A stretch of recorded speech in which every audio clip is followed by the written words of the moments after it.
Hello gamers, this is the post-run commentary of the world first max 0% hell run that I did recently. If you don't want to hear me talk and you just want to watch the run, there's a no commentary link in the description and you can watch that. Let's start the run. So max 0% hell, if you don't know what that means, no percent is a category in Spelunky. The idea is it's an extension of low percent. Low percent is no items, no weapons, nothing. You start with 4 bombs, 4 ropes, 4 HP, and your whip, and that's all you can use, right? Can't get any extra health, can't get resources, can't use any items, can't use any weapons. No percent is an expansion upon that. You can no longer take damage, you can no longer use the bombs or ropes, and it's no gold. So every stat you see in the HUD is going to stay exactly the same, and I'm not going to have any extra items or anything throughout the run. Max means I'm going to the Worm and the Mothership. The Mothership in particular is very quirky there. And then Hell means that I'm also going to be doing a Hell run. Because it's not chain, that means I'm doing Bookskip. So we'll be performing Bookskip without anything other than a landmine, because a landmine is not an item, it's actually a trap as far as the journal's concerned. So you can use landmines, pretty quirky. So nothing too crazy is happening in the mines here. Just moving gold out of the way, dealing with enemies as I see them in a way that doesn't damage me and keeps things relatively safe. But yeah, so the big thing about this category that I mentioned at the end and in the description is that it's very luck oriented, not necessarily the hardest of challenges. It's pretty hard, this version. It's pretty difficult to do max 0% hell, but the biggest obstacle to runs finishing is just that it's very specific. So the worm itself is what we're about to do. The worm is probably one of the hardest levels in the run. The worm is very claustrophobic. It's extremely easy to take chip damage in the worm, which is obviously not allowed in 0%. If I take any damage, the run is over. It's also very smushed in, so you can see I can't drop down over there where those gold bars are, so I'm just going to go around this other way where there's less gold in the way. The worm can also completely soft lock and brick a 0% attempt. There are layouts that are impossible to be completed in 0%. That's not just true of the worm, actually, that's true of pretty much any area with the tiki trap, to be honest. Can soft lock the player. Other ones can do so as well, but it's a lot less common. Tiki traps are just a uniquely bad culprit. This drop's also a big contender for problems with 0%. In this context, the drop that I just looked at, there's a 50% chance of that drop being safe for me without a rope. Obviously, I can't use ropes, so I just opt to go to the other side instead, where it was a 100% chance to survive, and then do some tricky whipping and stomping to avoid taking damage. And at that worm drop is around the halfway point, so we're now getting close to the end of the worm here, and we can see the exit. Always on the left. Fun fact, the worm exit is always in the left subroom. The entrance is in either subroom, but the exit's always on the left. So the worm is completed. It's pretty difficult, but like not super difficult. A lot of Spelunky players can do the 0% worm. It's pretty viable for any mid to high level player as a challenge. And now we're going to finish the jungle. The worm, of course, completes 2 levels for you, so we only had to do 1 additional jungle level and then head to the ice caves. I'm going to be a little silly here, and if you had a keen eye, you might notice it yourself, but I'm looking for the damsel here. I'll admit it. I forgot that I went to the worm already, and right around now is when I realize that I don't need to get the damsel and go to the worm. I already did it. So I'm going to go ahead and get it together and move on. And grab a landmine, of course. At one point in this category's history, landmines were banned. Then later on, the ban expanded to any items through level transitions to be more cohesive, but also a little bit even messier in a way. And then eventually we did just allow landmines because it was a very subjective rule. A lot of people didn't like it because it's a trap, right? It's not an item, so not to get into Moss ranking politics or anything. But anyway, we're going to use this landmine in the hopes of getting into the mothership. We're going to pause for a second on this level just to explain a little bit about why this is such a thing in this category and why max 0% is a little notorious, specifically because of the mothership. So if you haven't seen the mothership before, we're going to wait for it to come on screen. There it is right there. That's the entrance to the mothership. So off screen down and to the left, there is an opening, and that opening then rises up all the way to that door that the Yeti's standing on. So there's like a very large chute that you can enter from the bottom. And of course, that's pretty simple to do. Just use ropes. There's the problem, right? You can't use ropes. There's no way to climb up there by default. It doesn't give you ropes or anything. There's no jump pads. It's It's just you either use ropes or a jetpack or climbing gloves or something to get up there. So the alternative then, of course, would be to bomb into the mothership, but we can't use our bombs. The next best thing we have are landmines and UFOs. So the results of this category is that getting into the mothership is really hard at max 0% health, and it is very much layout dependent. In this context, I do have a layout that's viable with a single landmine, but sometimes you don't have any terrain next to the mothership entrance itself. And in those contexts, you will have to try and find 2 landmines, and then very precisely time one to blow the other up into the air, and then have that one timed so that it explodes in midair exactly where you want it to. Very, very challenging, very, very RNG. But in this run, I didn't need to do that. So unfortunately, there's a second landmine there that I just lose because the mammoth is hungry and decides to eat the whole explosion. So what I need to do is try and get up to where that Yeti is on the left, and I move over here and see that there's a Yeti on the right. So that guy's going to be my ticket to the upper layer here. So we're going to move over. There's also a landmine that I noticed down below me, and there's the chance that I might need it. So those UFO lasers were not entirely incidental. I did kind of try and check to make sure that it was shooting in a good spot for getting to those landmines. So now we've placed this Yeti. We're going to stomp on him to get up here.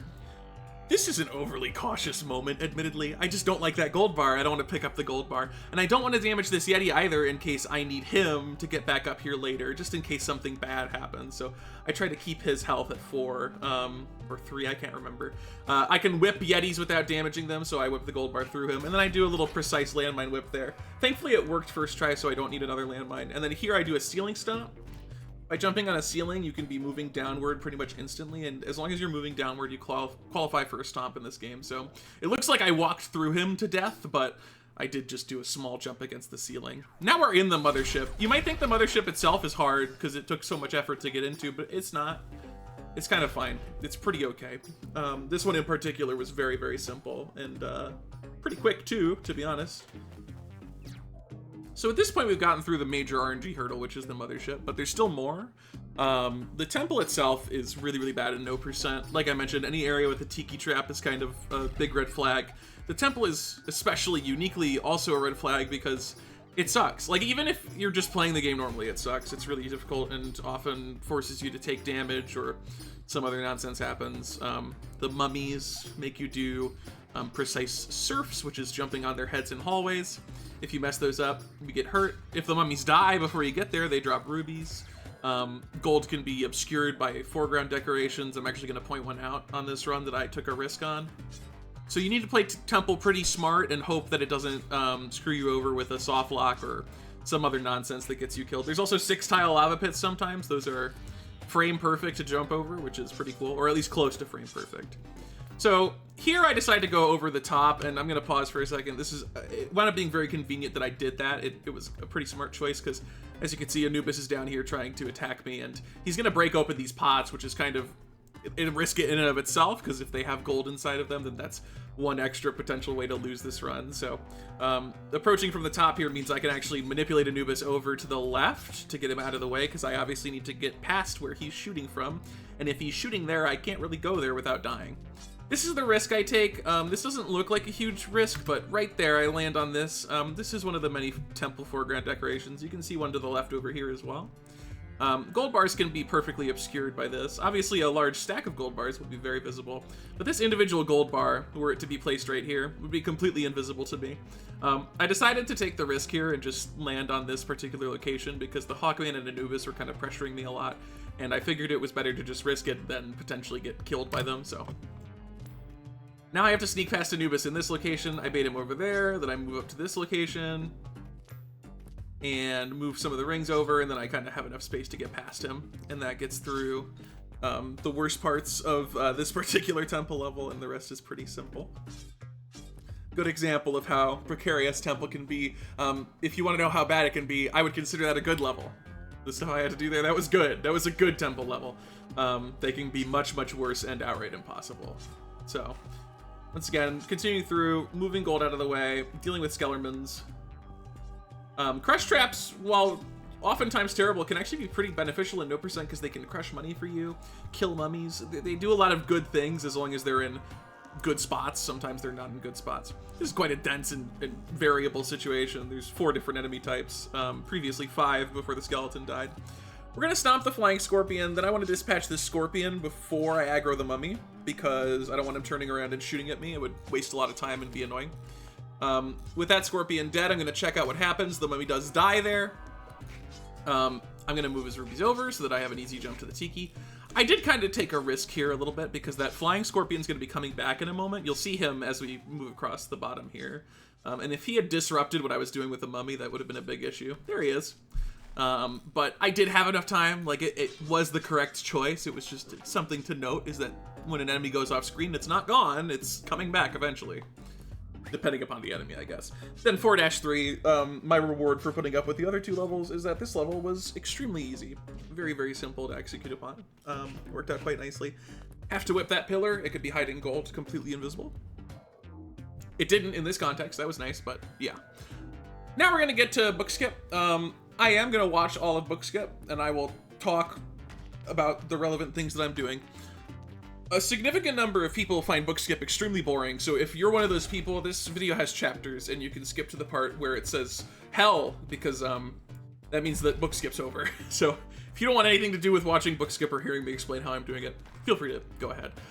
If you are interested in Bookskip, this is a pretty textbook Bookskip. It goes quite well, I think, and you'll probably learn something from it. Also, I uploaded a speedrun guide about Bookskip just recently, so you can also watch that if you want a more directed guide. Anyway, we go ahead and do 2 stomps here. That allows us to scout at the bottom. If you see at the bottom, there's a little Yama face door. That's the hell door. So we know that it's located around the center of the arena, which is very, very good. Big thumbs up. So we want to get our push blocks ready around there and then create a chute to that. So we're going to be doing a lot of digging. You already have 2 push blocks here. I'm immediately going to start working to get those ready. So use Olmec to stomp there, get that push block unearthed, and start moving it out of the way.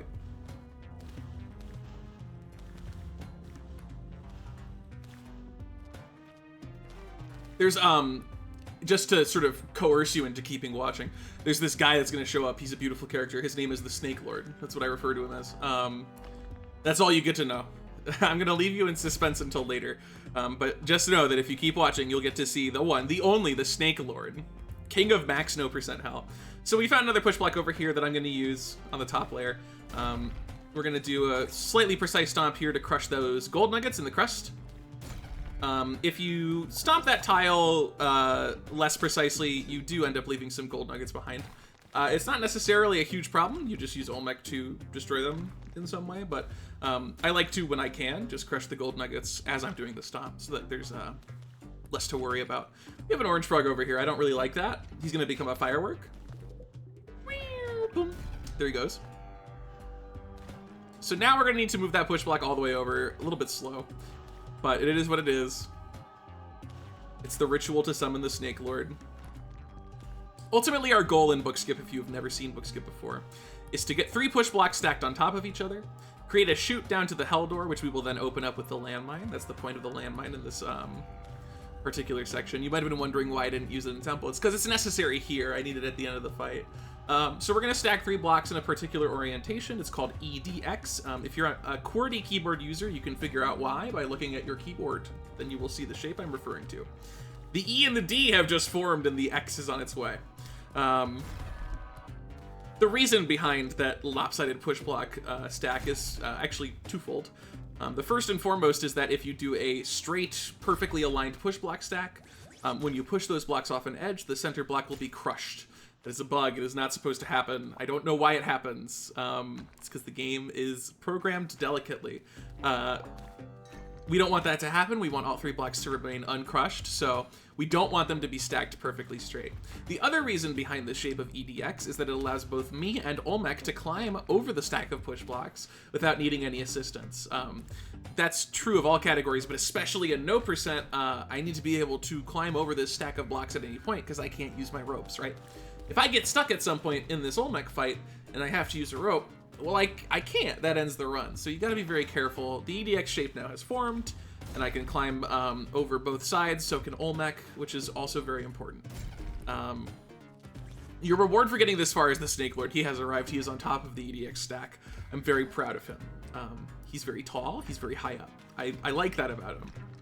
That's it. That was it. I hope that was a good incentive. Anyway, now you can skip ahead if that was all you were looking for. But maybe now you're like, okay, I guess I'll watch the rest. I am going to kill the Snake Lord, unfortunately. Very bad news. This is not pacifist, no % hell. That'll happen sometime. I'll eventually do that one. We're going to dispatch the Scorpion very cautiously there. So now we have our EDX stack. Our next responsibility is to get this stack a little bit lower, because right now it's too high.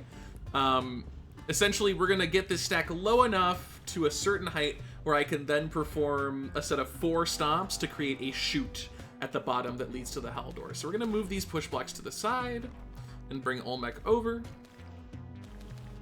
And we're going to have Olmec stomp to the right, because if you look at the shape of these blocks, this is kind of something I actually didn't mention in my tutorial.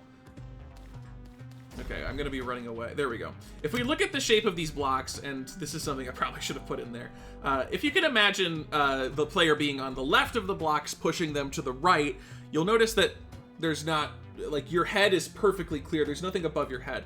Now, imagine instead if these blocks were over on the right, underneath the 4-4, for example.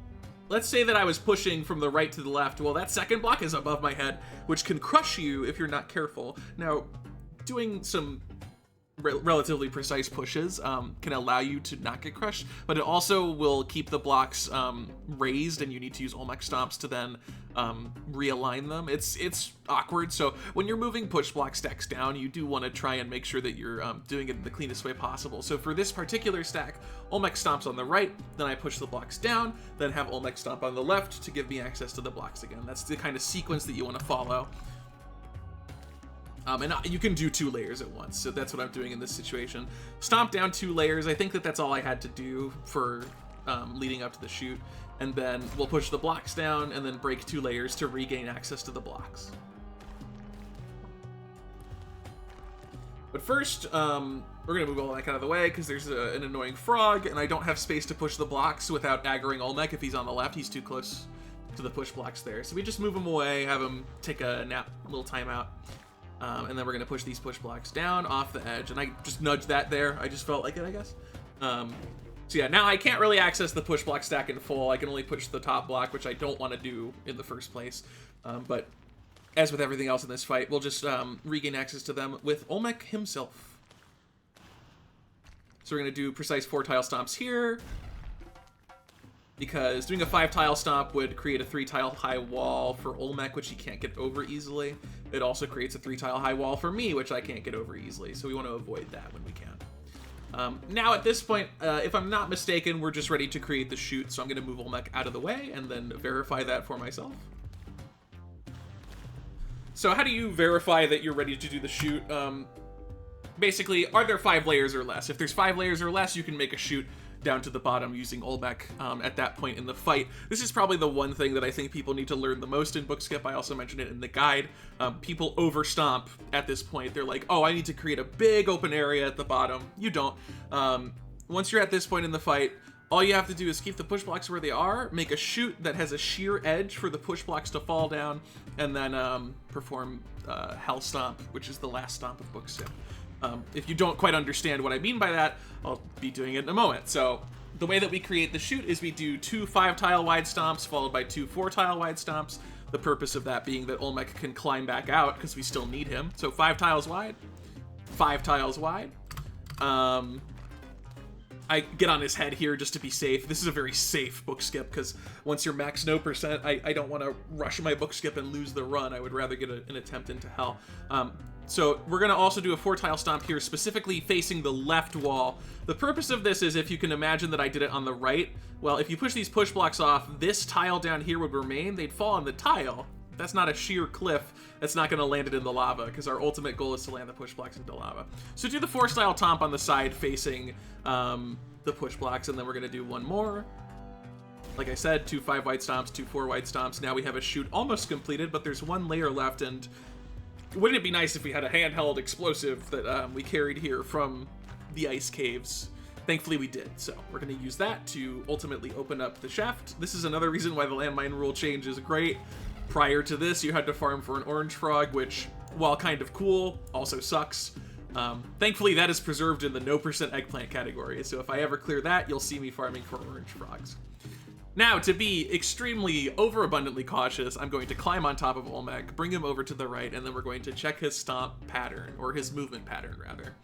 I want to time the push block push so that I don't stomp too early or too late.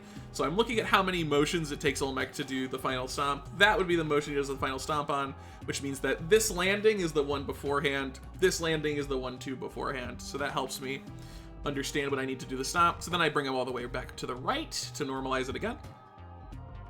This time, however, I'm not going to be on top of him. I also just had to check here. I kind of scared myself that that jump might not be doable. It was fine. It was not a problem, but I had to make sure. Now we're moving Olmec over. I'm going to jump across, bait him there, and then push them off. This was actually pretty close. I made that stomp happen a little earlier than I would have liked, but it worked, so it's fine. It was not a mistake if it didn't break the skip. It just was a little tighter than I would have preferred, but that was partly because of the fact that the layout was the way it was. Anyway, we finished book skip. Welcome back, people who are skipping. We're entering Hell now. Very exciting. Unfortunately, Hell is a very bad area for no %. Once again, Tiki Trap area. Very easy to get soft locks. Oftentimes, Hell generates drops that are not doable without using a rope or taking damage. We'll be talking about that later. But for now, we're just going to stick to this level. In Hell in particular, I'm always looking for alternate routes to take. On this particular level, it's not really relevant, nor will it be, I think, for any of the levels on this particular run, but Hell will occasionally generate alternate paths than the main path, and sometimes those will be better than the main path, or even the only option. Sometimes the main path will generate a soft lock, but an alternate path will give you an alternate way forward. That first Hell level was quite good.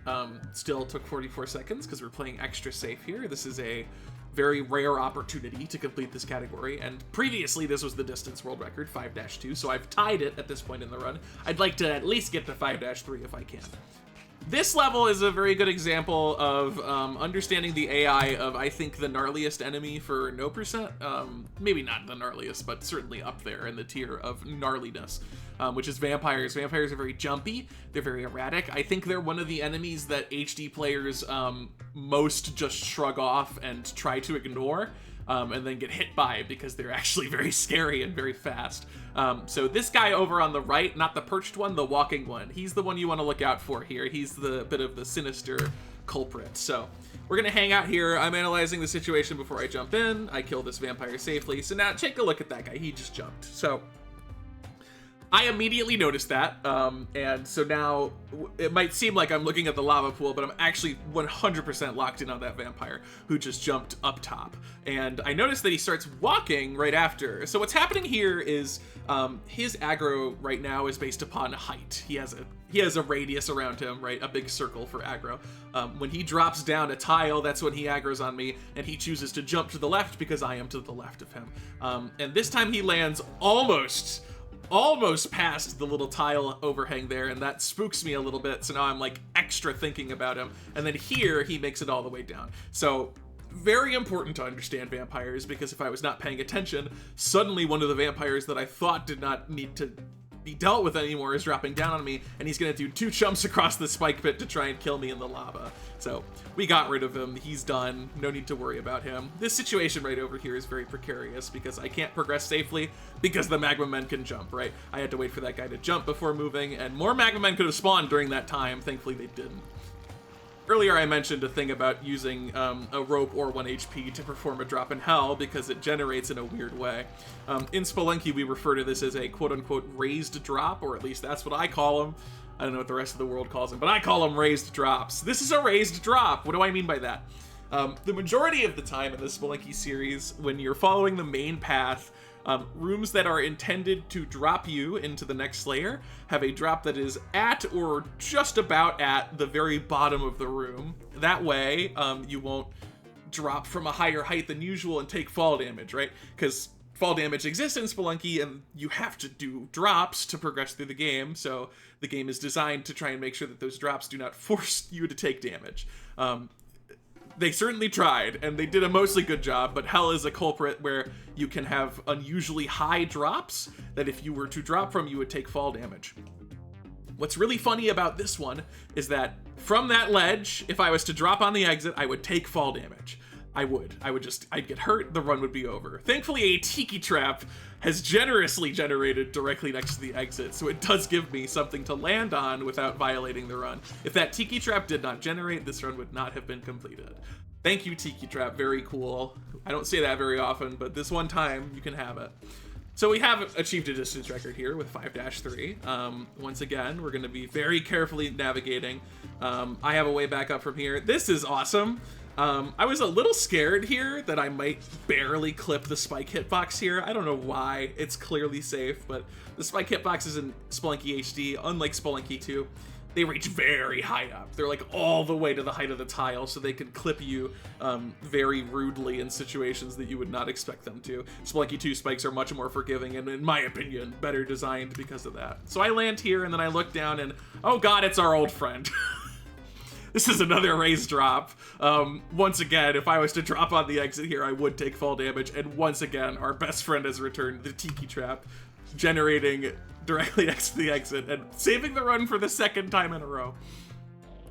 Now we've made it to Yama. Unfortunately, the very bad news about Yama is that he is a complete RNG dumpster fire. You might think that that refers to fighting him, but it's actually this part right here. Right after the cutscene, havoc ensues, okay? Tons of stuff can happen here. It is very difficult to react. Enemies can spawn throughout the arena, but their first instinct is to usually drop down, right? Especially when you move into their aggro radius. It's very common for a devil enemy to just spawn, fall down, and then as you're moving here, they charge into you, and it's hard to react if you're not ready for it. In this context, I didn't get a bad one. I cleared the run, obviously. Don't worry, Spelunky 2 players, bodies cannot damage you in this game, plus that guy was visible from the cutscene, so. We only had one vampire in the way, he was easily dispatched, and I climb up here, thankfully no other enemies, and then I look up here, I can see that there's no enemies on the roof, which is really, really exciting. Now, in a normal category, that would be that, I would end the fight, and I would just climb up, do the whip, defeat Yama, etc., etc. What I forgot to mention earlier, though, is that in the cutscene, I noticed something nefarious. If you look at the throne, and by the throne I mean the sides of the throne, please check for where the tiles are. That's right, there are no tiles on the right side of the throne. That's very uncommon. It's happened to me twice recently, but it's uncommon. That means that there's nowhere for me to safely drop on the right side of the throne, and that's important for the no percent and just general low percent Yama kill, is that you need to drop next to the throne. Technically you don't, but for like the safe version, you want to do that. So I'm up here, I see that this ceiling is clear, but I know that I'm on a very, very high risk run, and I know I have to drop to the left. So I make an executive decision on this occasion to not immediately go and do the skull whip and then kill Yama. I instead elect to go back down, and my goal is to check the left side in advance, make sure that there are no enemies that are gonna jump scare me while I'm doing the kill and dropping down. And so to do that, first we're gonna dispatch these guys. How can you beat these mini bosses? Thankfully, you don't have to. They do it for you by bombing themselves. It's really funny. And then there's a vampire that's going to drop into the lava. And if you recall, there was not one, but two vampires. So we're going to wait for both of them to drop into the lava because this is not a speed run. It's a challenge run. Maybe someday it'll be a speed run, but for today, it's a challenge run. And then we're going to climb up the left side. You might think that this is perfectly safe because there's no mini bosses or anything, but it's still very dangerous. I'm going to be looking up multiple times. We have a vampire here. Got to make sure that he doesn't jump off that tile and then drop him into lava. And then we want to keep checking, making sure there's a ceiling over our head, looking up. Ultimately, now I've verified there's just that bad. That's all that's left here, and he's not going to aggro on me while I do the kill, so now I'm ready to go back and do the skull whip and then pick up Yama's head and kill him. I will point out that the skull whip does use some relatively recent tech that maybe some old school players are not familiar with. It's called a bin whip. Bin borders are a bit of a lengthy explanation, but the short-term version is essentially collision is not done globally. It's done in small pockets of the level, so that helps to optimize the game. You don't want to check if the whip is colliding with something on the complete opposite side of the level. That's inefficient. So instead it's done through little small specified areas, and by abusing the way that those areas are checked in the order that they're checked, you can get the whip to collide with something that looks like it should be colliding with you, and we're going to abuse that here. So I'm going to specifically stand on the right edge of this tile because that puts me in one bin, and it will put my bin into, or my whip into the other bin, and that's sort of the mechanism that we're abusing here. Because my whip is in a different bin, it's going to be processing all collision first, then after it's done its collision, then it would check for me, but because the whip has already hit stuff, it can't hit me, and we use that to hit 2 skulls here with the whip. Normally, historically, the way that we do it, and you can see this on the chain low eggplant first clear, I had to pivot to the old version in the middle of the fight, spoilers. You would hit it with the top of the whip hitbox, but that's very precise timing. It's very easy to mess up if you're nervous, so this version's a lot easier. Anyway, remember how I said there were no enemies on the ceiling? Very bad luck. The very first tile that was off screen to the left was actually a vampire here, so I have to quickly react to that and make sure that he doesn't mess with me. Drop down, pick up Yama's face, head to the left, not the right, that's all where the tiles are, and then move away because those vampires are coming and they're coming quickly. There you go, you can see Yama die there. The tiki traps damage him into phase 2, and phase 2 is clipped into the terrain and instantly dies. That's how that kill works. And now I'm going to wait for those vampires to walk into lava as we saw earlier and end the run. Unless. Because you saw earlier that they both happily walked into lava. What I didn't tell you is that there's a small chance that they won't, which is if they specifically stop walking right at the edge of the tile, they will turn around instead of walking off the edge. So that's what happened, and that guy came back as a final little mini boss to deal with. And now, max no % hell has been completed. Here is my live reaction. That category is legally really dumb and is just RNG and horrible gambling, but also having completed it, it's also really cool. So it's awesome. Max no % hell is real. Let's go. Let's go. Thank you, Heckcheek. So true. I agree with you wholeheartedly. 48 hours later. Yeah, so that's it. That's the run. Thanks for watching. Really excited about it. That's the first time that's ever been done. It might be the last time. Hopefully not. There are some other people who have gone for it, but it's pretty nasty. It's a pretty rude challenge. For context, the Olmec version, max no %, where you don't do bookskip and you don't do hell, that's only been cleared by 4 people. So doing the bookskip version is a step up in quite a significant way. So it's pretty tough, But again, the main thing is the RNG, but it's tough too. Don't get me wrong. So that's it. That's the run. I hope you liked it. That's it. Thanks for watching. Have a nice day. Or don't. But I would prefer if you did, generally. That's all. Bye!